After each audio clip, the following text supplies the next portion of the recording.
Time for Sunday Specials now. Lagos, the nation's commercial nerve center, has continued to inch towards its goal of becoming a mega city. And with this inspiration comes many more challenges, from population explosion to managing waste and environmental sanitation. With the proposed reintroduction of the monthly environmental sanitation exercise, the floodgates are again open and questions being asked.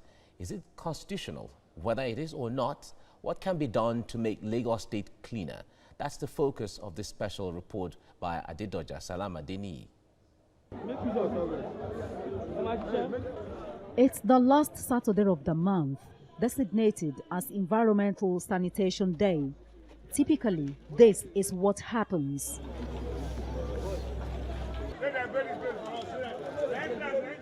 No sooner than waste is collected, the gutters are filled to the brim, spilling out onto roads and medians, creating health hazards and a sight no one wants to see.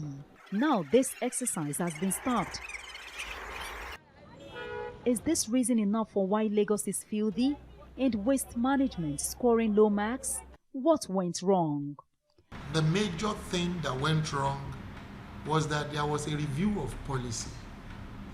There was the concessioning of waste management, visionscape.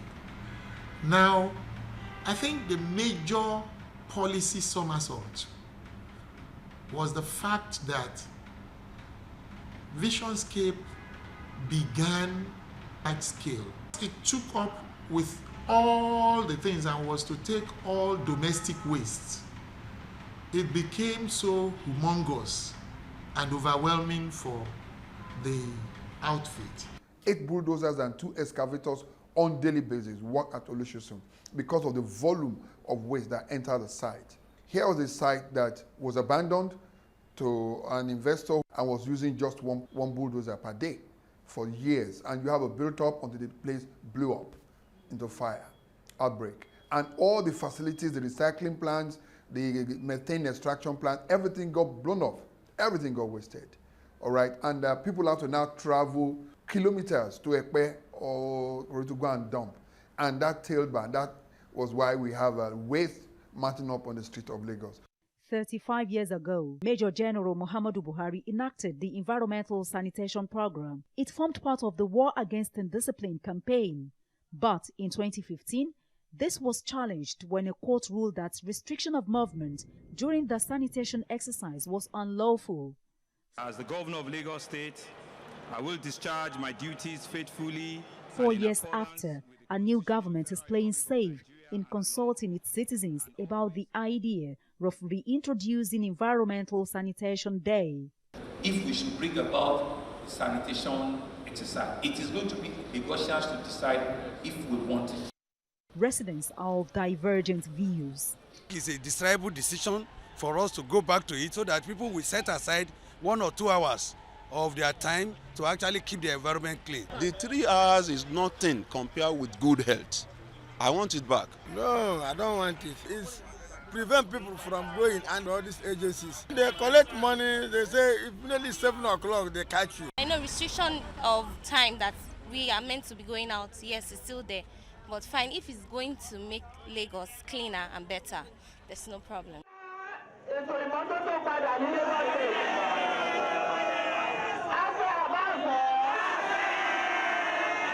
I met with market leaders to find out what they think.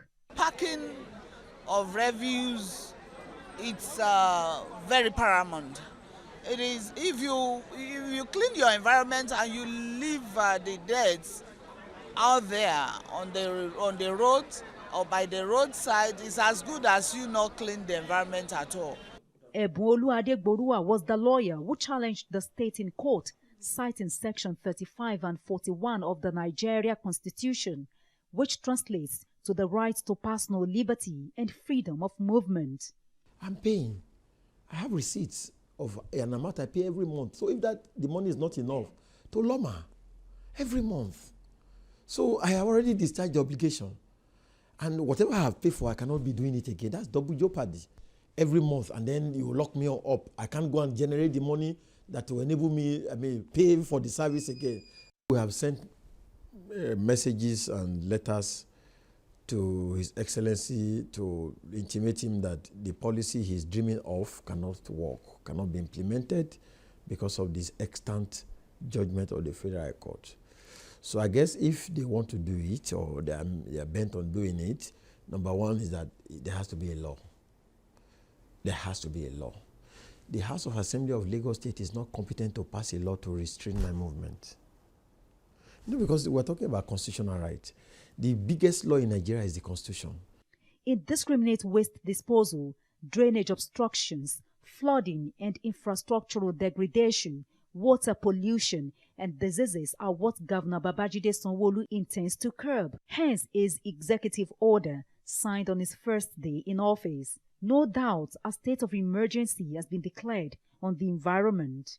The PSP operators who are licensed to evacuate waste don't have capacity for quick returns because of the problem of the dump site and the distance of the landfill.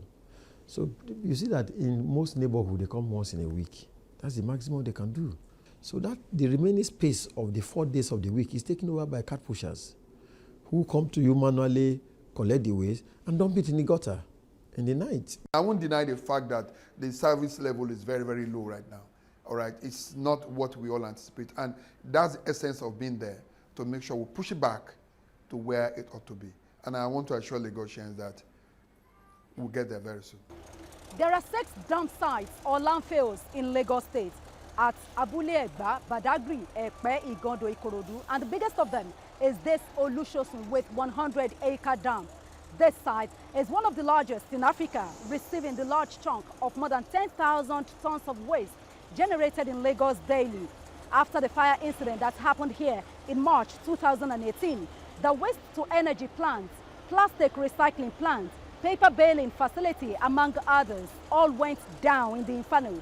Only if all these are returned and make Olushosun back to its state as the recycling hub, waste final destination might remain a major challenge in the center of excellence. Adedoja Salam-Adeniyi, TVC News, Lagos.